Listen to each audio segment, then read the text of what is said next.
Tormenta Rampaging Run just opened at Six Flags Over Texas in Arlington, and I had the privilege of riding it twice. Tormenta opened on July 9th, 2026, and I was able to go on July 21st, which was just a couple days ago. So the ride had only been open for 12 days, just under 2 weeks when I got to go ride it. And let me tell you, the thing was flying. It did not feel like oh, it's brand new, it's not warmed up yet, it's not broken in. No, the thing was ripping through that course. I think part of it might be the Texas heat, warming up the track, warming up the wheels really fast. But the thing was flying. I mean, I don't know how many times I have to say that. Like, if you think about how they advertised 87 miles an hour, I think we were doing faster than 87 miles an hour. I think we were probably doing closer to 90, just because of how fast we were rolling. And in the animated POV, it showed it like just kind of coasting through the mid-course after you get slowed down. No, we completely stopped. I don't know if that was just an editing error, like they were like, oh, just don't stop it at the mid-course, it's fine. Or if it was actually meant to be like that. But either way, we completely came to a standstill, and then it released us to go back down the course because we just came into that mid-course with so much speed. The most intense part, in my opinion, is probably the vertical loop. You go through that so fast, and I completely grayed out. Like, I lost my vision the first time I rode it, and it was crazy. Like, I don't know how to explain the forces on this ride, but it is very intense. I mean, you already have Titan right down the pathway, and then you have Tormenta. Like, both of them are extremely intense. Like, Titan's got his double helixes, and Tormenta is Tormenta. So, to start off this review, we're going to break down the layout. So, of course, you go up with your chain lift, right? That's pretty normal, pretty standard roller coaster beginning.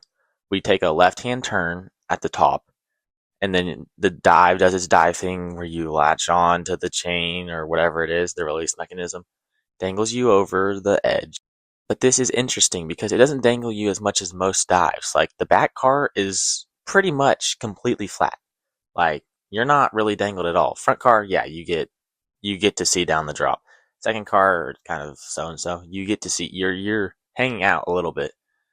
Back car, not at all, not at all. Either way, though, you really see how high up you are, like, because you're sitting there and you're like, oh no, was this really what I wanted to do? This might have been a bad idea. But then, before you can really think about it, it releases and you fly down that drop.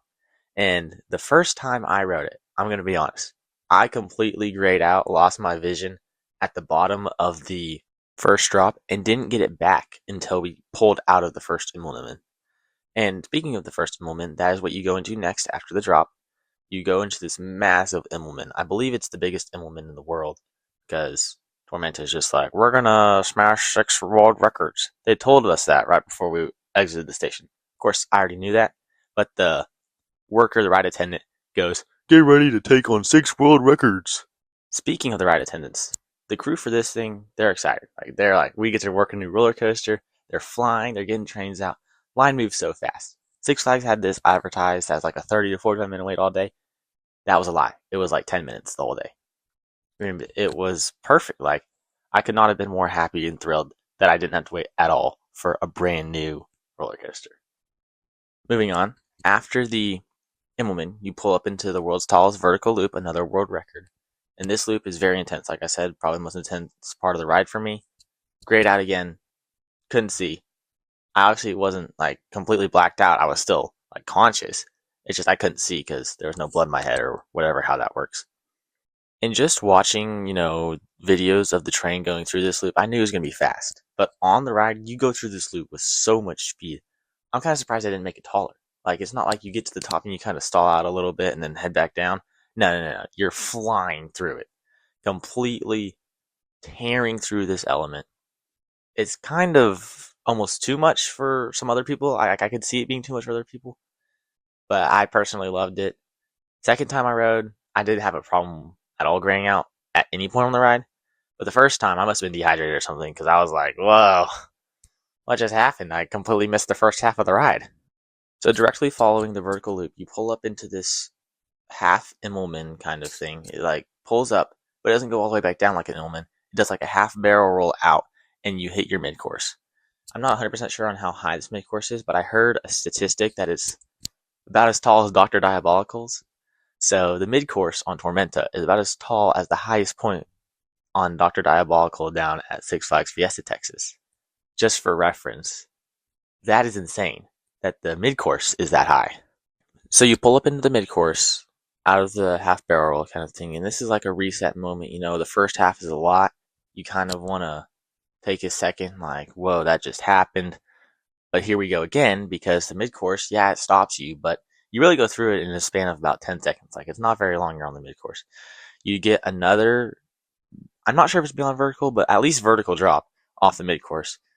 Good floater air. You know, the vest restraints on the new B&Ms don't really let airtime happen as much, but still get good floater. Pull up into another Immelman, and this Immelman is kind of forgettable, honestly. Like, it's an Immelman, it's an inversion, it's fun, but it's not anything like the first one. And then you go into this, I'm going to call it a horseshoe. It's really just a cutback, 2 half corkscrews, but it looks like a horseshoe to me, and we're in Texas, so I'm going to call it a horseshoe. You pull up into this horseshoe, and that's fun. You know, you go over the bottom of the first drop on this, and it's pretty cool. You know, I don't really have anything else to say about it. You know, it's a horseshoe, pulls back, does a little fun turn, and you're in the final breaks. Now, I'm sure what all you really are wondering is it rough? New age B&M, what's it like? Is it rough? Is it smooth? Is it like old B&M? Is it like new B&M? That's the question that everyone wants to know. Well, let me say, it's not smooth. Like, it's not Mako smooth. Just to where it's like butter, you're gliding through it and you don't even notice you're on a roller coaster. No, it's not that smooth. But it's not rough either. Like, I've ridden Penguin Trek at SeaWorld Orlando, and that thing is like shaky. It rattles. I don't know what to compare it to, but it's like grinding against itself while you're riding that. And I personally think Penguin Truck is a fun ride, but it is super, super shaky, and I can see how like that would be really annoying to some people. But Tormenta is not like this at all. It's not smooth. It's like the most comparative ride I can think of is SheiKra, Busch Gardens Tampa. That dive coaster, no, it's not smooth, but it's not rough. It's not like so rough that it's unbearable.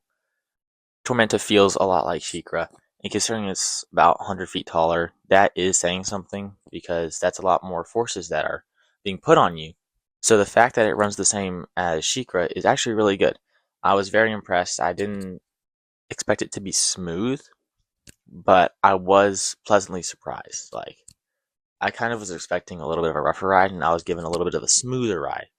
Still not smooth, but it's closer to smooth than it is to rough, I guess is the way I would put it. And as far as a score goes, of course, I'm giving Tormenta a 10 out of 10. This is the best ride at Six Flags Over Texas. I still say that Texas Giant or Shockwave has better airtime, but Tormenta is the best overall roller coaster at Six Flags Over Texas. I might have a little bit of recency biased, but I rode just about everything else there too. And I still say Tormenta. I could be excited that it's a new ride. I really don't think so. I think this is just the best ride there. But, you know, it could go either way, I guess. Tormenta, Texas Giant, and Mr. Freeze. Those are the 3 kind of headliners at this park. Those are the 3 that are the most competitive, I guess, for best roller coaster in the park. So yeah, that is going to do it for my review of Tormenta Rampaging Run. Let me know if you've gotten the chance to ride it. I'm guessing a lot of you haven't because it's so new. But if you have, let me know what you thought, and I'll catch you guys next time. Remember, always use Eagle Wings Travels, and Jesus loves you guys. See ya.